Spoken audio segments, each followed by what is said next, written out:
All right, let's do a little GPA calculation here. So I've put in 5 courses. We've got a regular year of high school English, a semester of college math, a College Board approved AP Science course, a regular semester of high school history, and then a semester of art at college, but one that's only worth 2 college credits. So as you can see here, the year of English is 1 full credit. The semester of college math is 5 college credits and also a full year of high school credit.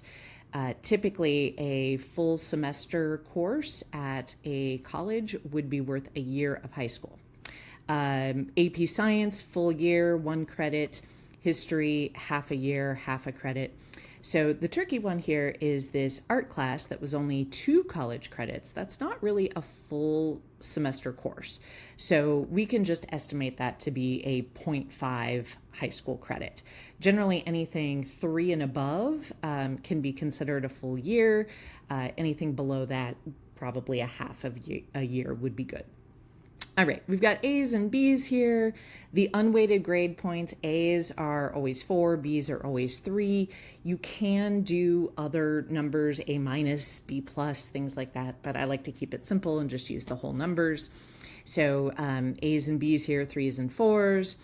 If we weight those, our regular high school English is still a 4, but our college math, even though it was a B, becomes a 4. That 3 becomes a 4. The AP Science, that was already a 4 and an A, that would become a 5 for an A in an AP class. I do put on here College Board approved because you can't really legitimately just call something AP or honors because you say it is. They kind of want it to be officially anointed as honors or AP. So college classes, College Board approved AP classes, those are the ones that you can add this extra grade point to. History was an A, but a regular high school class, so still just a 4. That art class was a B, so a 3, but we'll make it a 4 because it's a college class. And then we're going to multiply it out by the credits, so 1 or 0.5 credits, depending on what it is. So we multiply the unweighted scores, we multiply the weighted scores, divide by the number of credits. We've got a 4 credit semester or 4 credit year here, very light, but we divide each of these by 4 and that's how we get our GPAs. So 3.625 for unweighted and 4.25 for weighted. Let's try this again with a student that has earned all A's in those same classes. So this time, every time there's an A and it's weighted, I'm going to turn that into a 5. So that college semester counts as a full year of high school, and that A is worth a 5. The AP Science class is worth a 5. And then that art at college that was a short 2 credit class, we're going to give that 0.5, but it's an A, so 4 points becomes 5.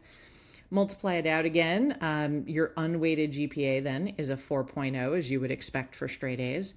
Your weighted GPA, when you multiply that out by all those 5s, you know, we have these sort of odd numbers here where with a 2.5 for that short college class that was still an A.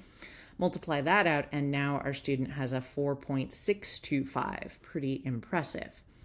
There's a great website out there for calculating high school GPAs. This is GPAcalculator.io, and I put in those same classes with A's and B's the way we did initially.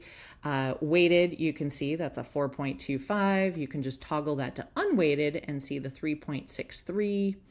If we change these to all A's, let's see if we get the same results.